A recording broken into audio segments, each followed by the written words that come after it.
오늘 본문 창세기 6장 9절부터 17절입니다. 이것이 노아의 족본이라. 노아는 의인이요 당대의 완전한 자라. 그는 하나님과 동행하였으며 세 아들을 낳았으니 셈과 함과 야벳이라.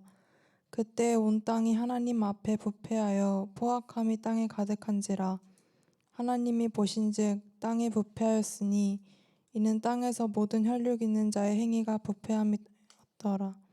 하나님이 노아에게 이르시되 모든 혈육 있는 자의 포악함이 땅에 가득하므로 그 끝날이 내 앞에 이르렀으니 내가 그들을 땅과 함께 멸하리라. 내가 홍수를 땅에 일으켜 무릇 생명의 기운이 있는 모든 육체를 천하에서 멸절하리니 땅에 있는 것들이 다 죽으리라. 아멘.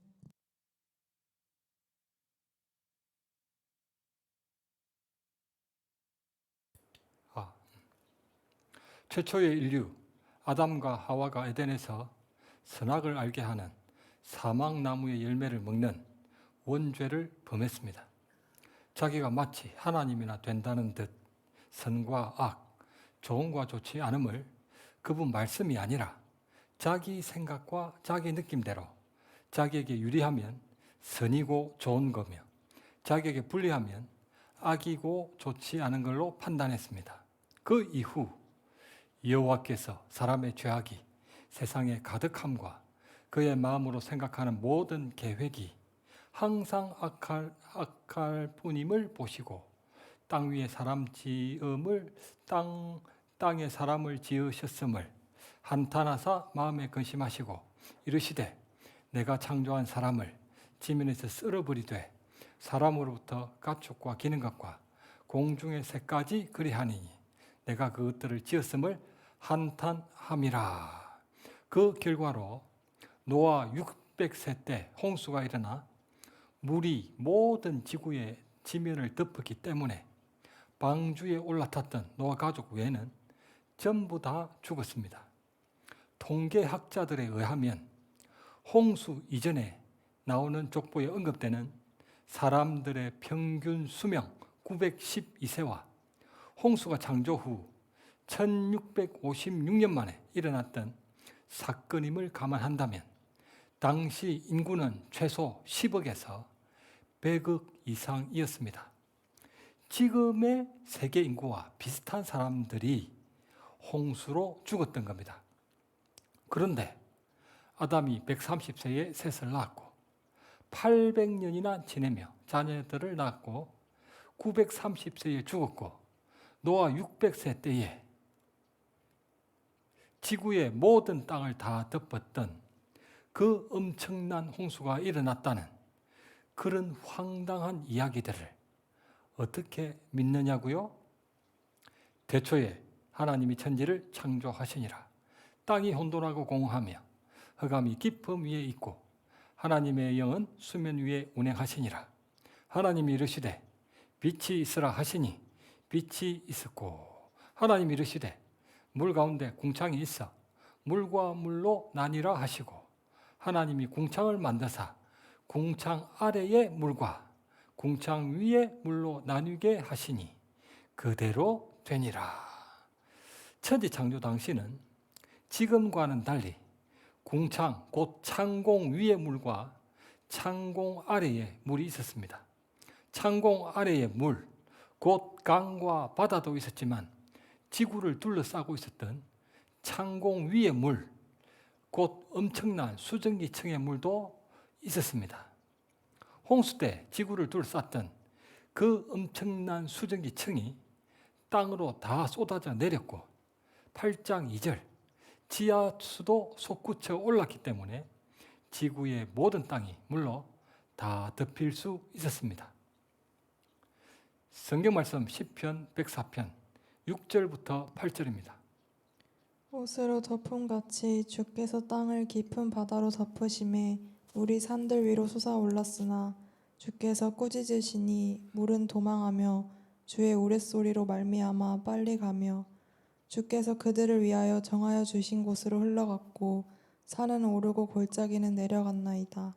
아멘. 홍수와 함께 굉장한 지각 변동도 있었습니다. 높은 지역 땅은 더욱 솟아올라 지금의 땅이 물 위로 드러났고 낮은 땅 지역은 더욱더 내려앉아 물들이 그리로 모여 지금의 깊은 바다가 되었습니다. 아울러 우주로부터 들어왔던 태양열과 우주 광선, X선과 감마선, 노화 광선인 자외선을 걸러주었던 창공 위에 수증기층이 사라져 버림으로써 더 뜨거워진 태양열로 인해 홍수물이 더욱더 증발이 활발이 되었고, 그래서 수면이 더 낮아졌고, 그 홍수를 기점으로 사람들의 수명도 급격히 단축되기 시작했습니다. 노아는 950세에 죽었고 그 아들 셈은 600세, 그 후손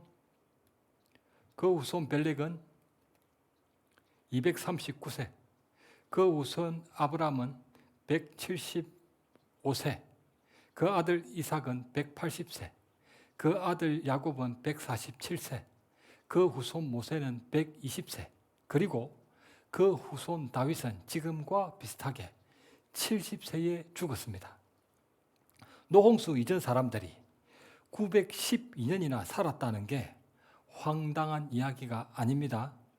원래는 에덴의 생명나무 열매를 먹고 영생할 수도 있었지만 원죄를 범하는 바람에 912년밖에 살지 못했다는 게 황당한 겁니다. 창세기 족보를 통해 하나님이 머두셀라, 그가 죽으면 하나님이 심판을 보내실 것이다 라는 의미의 이름으로 홍수 심판을 예고하셨을 때부터 실제로 홍수가 일어나기까지 그 연대를 살펴보겠습니다. 5장 25절, 아담의 8대손 머두셀라는 187세 때에 라멕을 낳았고, 아담의 9대손 라멕은 182세에 아들 노아를 낳았기 때문에 8대손 머두셀라가 라멕을 낳았던 나이는 187에 9대손 라멕이 노아를 낳았던 나이 181을 더하면 369로 8대손 머두셀라가 369세 때에 10대손 노아가 태어났습니다. 7대손 에녹은 머두셀라가 태어난 이후 300년 동안 살다가 승천했기 때문에 10대손 노아가 태어났던 머두셀라 369세 때는 에녹이 하늘로 승천한 지 269년이 지났을 때였습니다. 에녹이 승천한 이후 머두셀라 369세 때 그의 손자 노아가 태어났습니다. 머두셀라가 그의 손자 노아에게 무슨 말을 자주 했을까요? 머두셀라는 자기 아버지 에녹이 어떤 삶을 살았는지 다 지켜보았기 때문에 노아야, 너의 정조부 에녹이 하나님께 분명히 들었는데 나 머두셀라가 죽으면 하나님이 심판을 보내신다고 하셨대.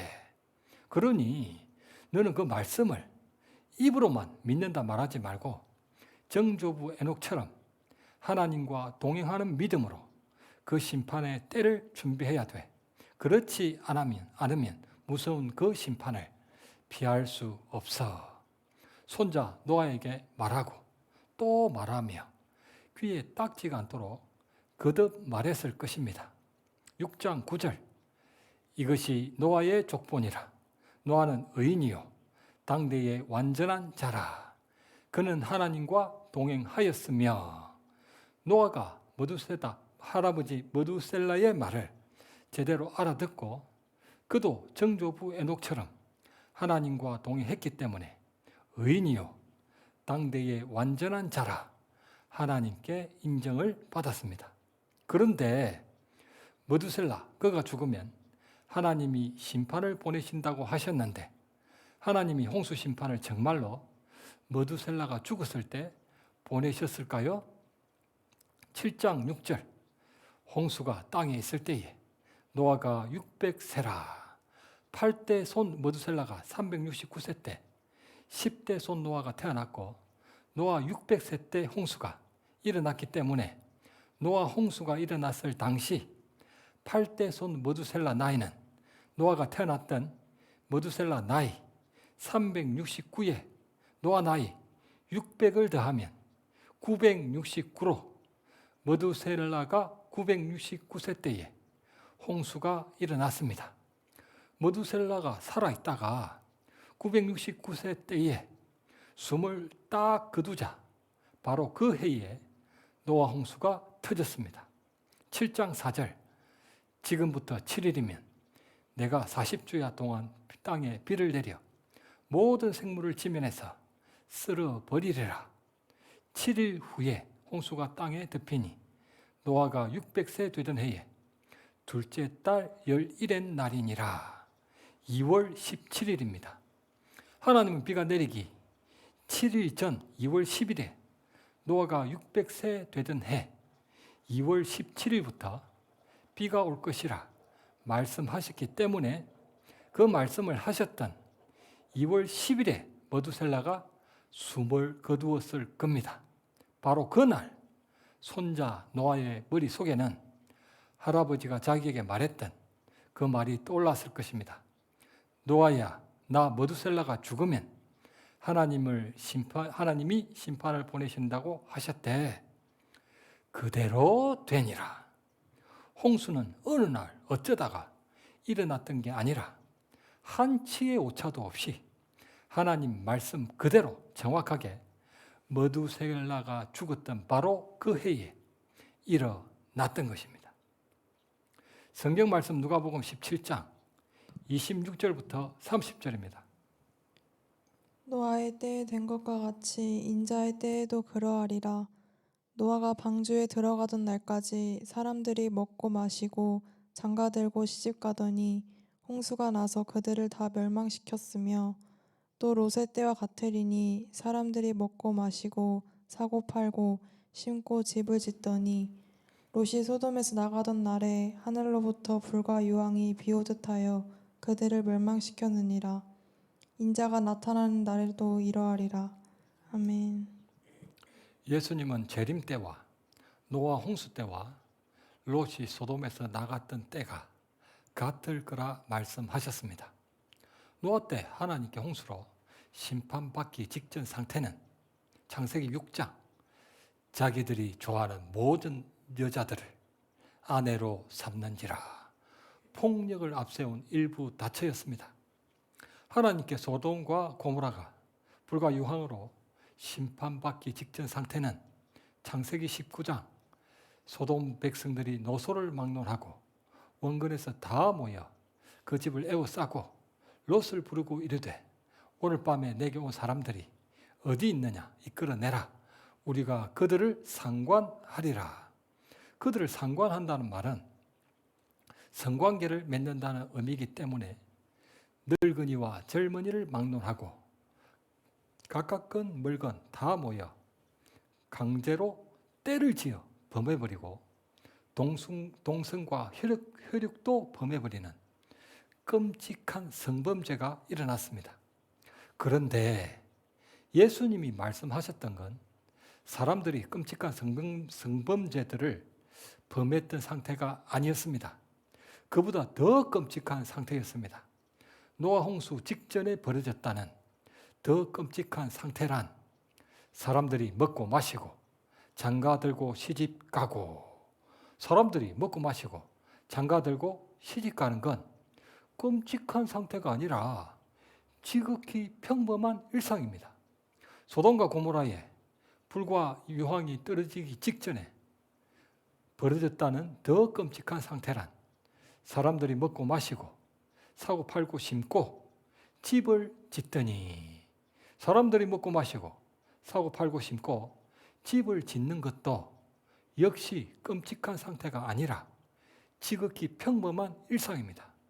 그럼에도 불구하고 홍수 심판 때는 노아를 비롯한 가족 8명을 제외한 끔찍한 성범죄들을 범했던 사람들뿐 아니라 먹고 마시고 장가들고 시집갔던 세상 모든 사람도 전부 목숨을 잃었고 불과 유황 심판 때도 역시 롯과 2딸을 제외한 먹고 마시고 사고 팔고 심고 집을 지었던 모든 소돔과 고모라 사람도 다 심판을 받았습니다.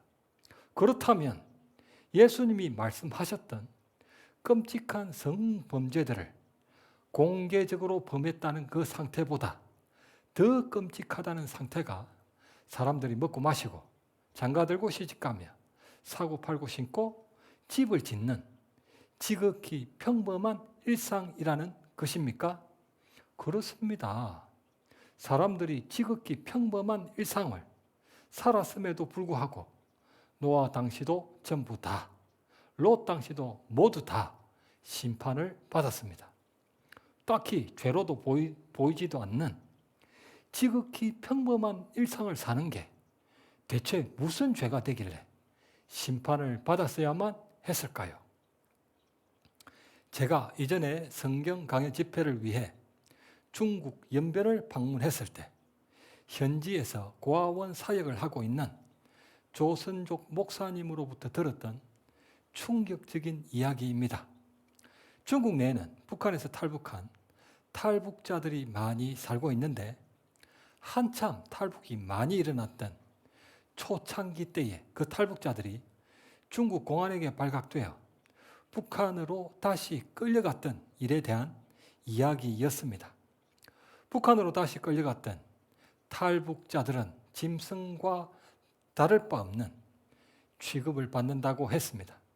북한 당국은 발각된 탈북자들이 절대 도망치지 못하도록 어깨나 손바닥에 구멍을 뚫어 철사로 꿰어 그들을 연결시켜 끌고 가기도 한다고 했습니다.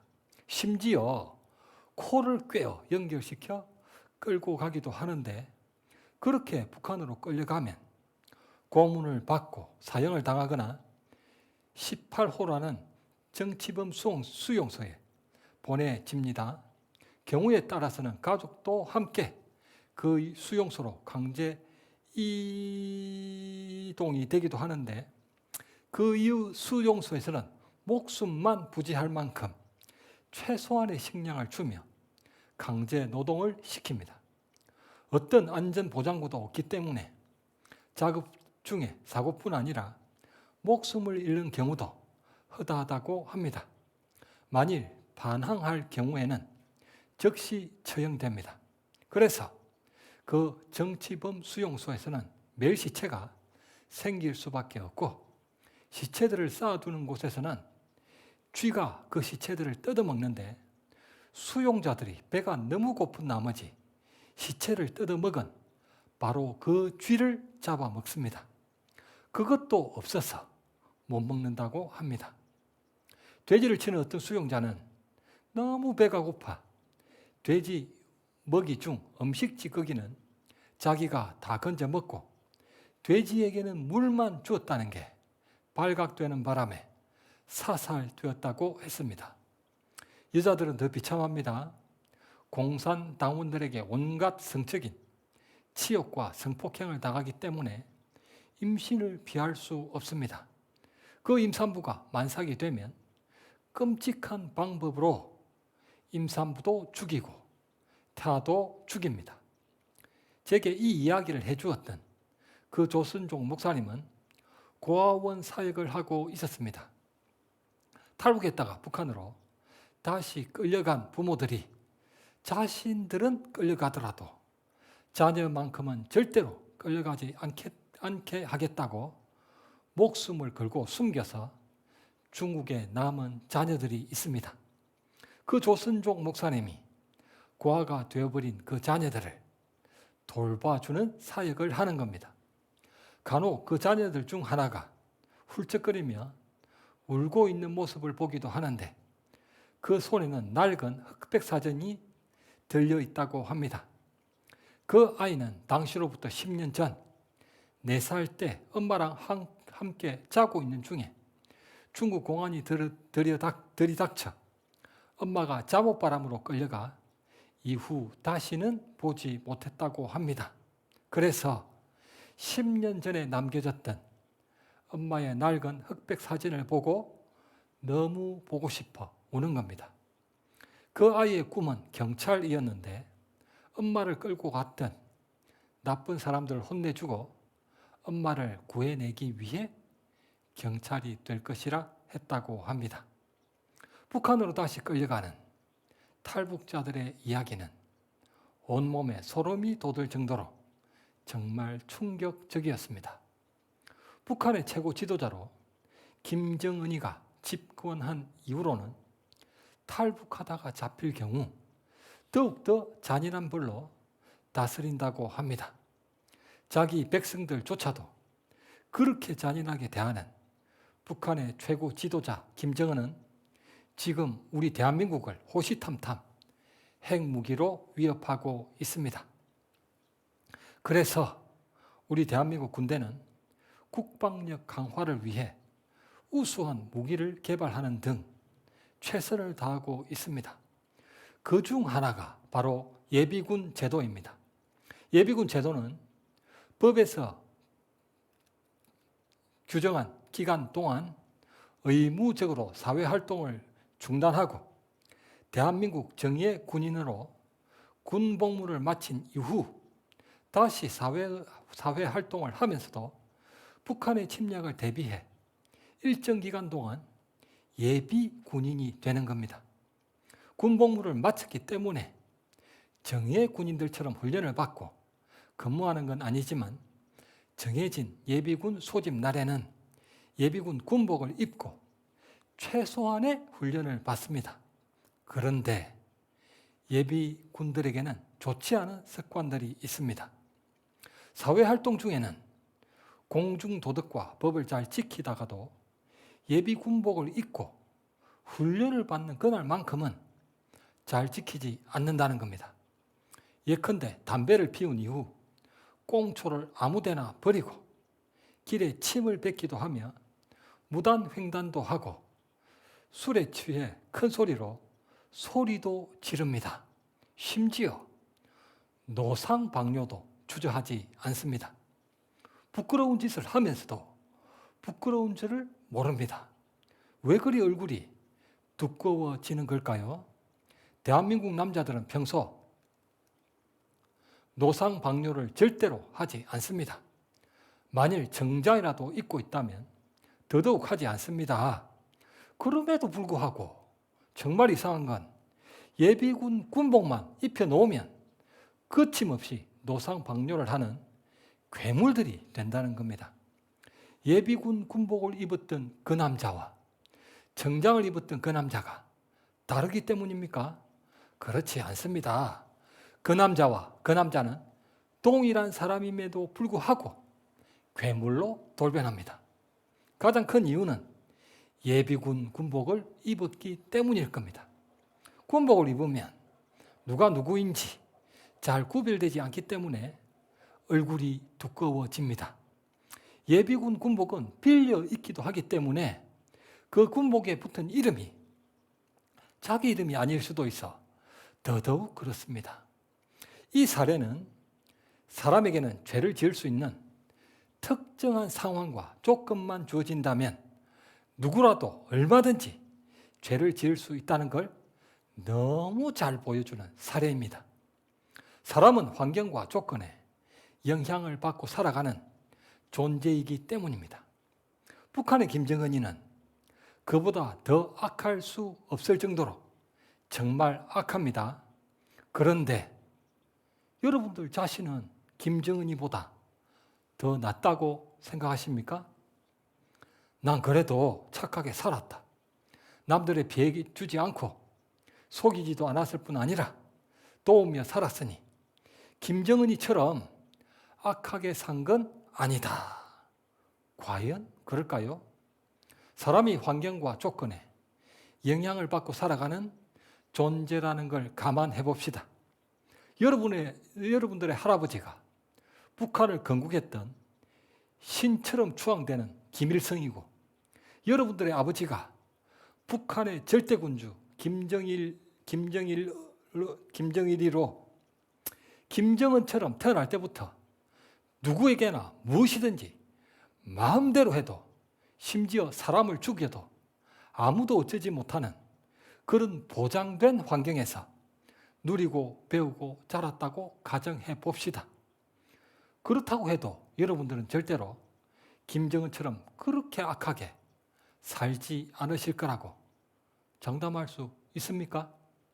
사람이 보기에는 먹고 마시고 장가 들고 시집가며 사고 팔고 신고 집을 짓는 지극히 평범한 일상들을 악하지 않게 여깁니다. 그러나 선과 악, 좋음과 좋지 않음의 절대 기준이신 하나님이 보시기에는 사람들이 마음으로 생각하는 모든 계획이 항상 악했습니다. 하나님은 끔찍한 성범죄를 저질렀던 그들 행위뿐 아니라 마음으로 생각하는 모든 계획이 항상 악하다는 것도 보시고 심판을 내리셨던 겁니다. 분명히 알아야 할 건 하나님이 심판하시는 기준은 사람의 행위 이전에 그 마음입니다. 마음. 그랬기 때문에 지극히 평범한 일상들을 살았던 사람들에게도 홍수 심판이 내려졌고 불과 유황 심판도 내려졌습니다. 부자 청년 이야기. 선한 선생님이여, 내가 무엇을 하여야 영생을 얻으리이까? 내가 계명을 안 하니 살인하지 말라, 간음하지 말라, 도둑질하지 말라. 선생님이여, 이것은 내가 어려서부터 다 지켰나이다. 예수께서 이르시되 재물이 있는 자는 하나님 나라에 들어가기가 심히 어렵도다. 얼마나 어려운지 낙타가 바늘기로 나가는 것이 부자가 하나님 나라에 들어가는 것보다 쉬우니라. 부자 청년은 어려서부터 살인하지도 않았고 간음하지도 않았으며 다 지켰다는데 왜 지옥에 갔습니까? 성경 말씀 마태복음 5장 21절부터 28절입니다. 옛 사람에게 말한 바 살인하지 말라. 누구든지 살인하면 심판을 받게 되리라 하였다는 것을 너희가 들었으나 나는 너희에게 이르노니 형제에게 노하는 자마다 심판을 받게 되고 형제를 대하여 나가라 하는 자는 공회에 잡혀가게 되고 미련한 놈이라 하는 자는 지옥불에 들어가게 되리라. 또 간음하지 말라 하였다는 것을 너희가 들었으나 나는 너희에게 이르노니 음욕을 품고 여자를 보는 자마다 마음에 이미 간음하였느니라. 아멘. 하나님이 보시는 건 살인 이전에 미움입니다. 미움, 그게 살인이에요. 간음 이전에 음욕입니다. 도둑질 이전에 탐심이기 때문에 그는 어려서부터 주님께 어떤 것도 순종하지 않았습니다. 자기가 보기에는 다 지켰다지만 하나님이 보시기에는 어떤 것도 순종하지 않았던 거예요. 그는 자기가 마치 하나님이나 된다는 듯 선과 악, 좋음과 좋지 않음을 하나님 말씀이 아니라 자기 생각과 자기 느낌대로 판단하는 원죄를 범하고 있기 때문에 죄의 삭선, 사망이요. 하나님이 보시기에 범죄 여부는 행위 이전에 마음부터 판단하셔서 아무리 작은 죄라 해도 반드시 죽을 수밖에 없습니다. 행위와 순종, 종교 생활과 신앙 생활은 종이 한 장 차이이기 때문에 잘 분별해야 합니다. 항상 깨어 있어서 잘 분별해야 합니다. 아담과 하와가 왜 죽었습니까? 끔찍한 죄들을 엄청나게 많이 범했기 때문에 사막나무의 열매를 단 한 번 먹었기 때문이었습니다. 오직 그날 단 한 번뿐이었습니다. 끔찍한 죄들을 범하는 것에 비해 지극히 평범한 일상을 사는 건 딱히 죄로도 보이지 않기 때문에 자신이 심판을 받게 될 줄은 전혀 예상치도 못한 상태에서 아무런 대비도 하지 못하고 노아 홍수 때와 롯이 소돔에서 나갔던 때처럼 예수님의 재림 때에 갑자기 심판을 받게 된다는 건 정말 더 끔찍합니다. 성경 말씀 데살로니가 전서 5장 2절과 3절입니다. 주의 날이 밤에 도둑같이 이를 줄을 너희 자신이 자세히 알기 때문이라. 그들이 평안하다 안전하다 할 그때에 임신한 여자에게 해산의 고통이 이름과 같이 멸망이 갑자기 그들에게 이르니니 결코 피하지 못하리라. 아멘. 말씀을 맺겠습니다. 오늘 설교 제목은 내가 홍수를 땅에 일으켜입니다. 우리는 김정은처럼 그런 조건이 아닌 환경에서 하나님의 은혜를 엄청 받아서 그런 조건이 아닌 환경에서 자라고 누렸기 때문에 악행이 드러나지 않았을 뿐 역시 마음으로 생각하는 모든 계획이 항상 악해 하나님의 심판을 피할 수 없습니다. 저와 여러분들도 김정은이처럼 그런 행위를 하지 않았다 하더라도 우리도 심판입니다. 심판. 마음이 기준이기 때문에 원죄를 범하고 살아가는 이상에는 누구라도 에덴 동산에 데려다 놓으면 선악을 알게 하는 사막나무의 열매를 반드시 따먹습니다. 우리도 다르지 않습니다. 어떻게 해야 그 심판을 피할 수 있습니까? 에녹처럼 300년을 하나님과 동행하며 노아처럼 그는 하나님과 동행하였으니 하나님과 동행하면 됩니다. 보이지도 않는 하나님과 어떻게 동행합니까? 머두셀라, 그가 죽으면 하나님이 심판을 보내실 것이다. 하나님 모든 말씀을 진실로 믿고 순종하며 살면 됩니다. 우리 모두는 오직 믿음으로 하나님 말씀과 동행하셔서 모든 고난과 심판에서 다 구원받으시길 우리 주님의 이름으로 간절히 축원합니다.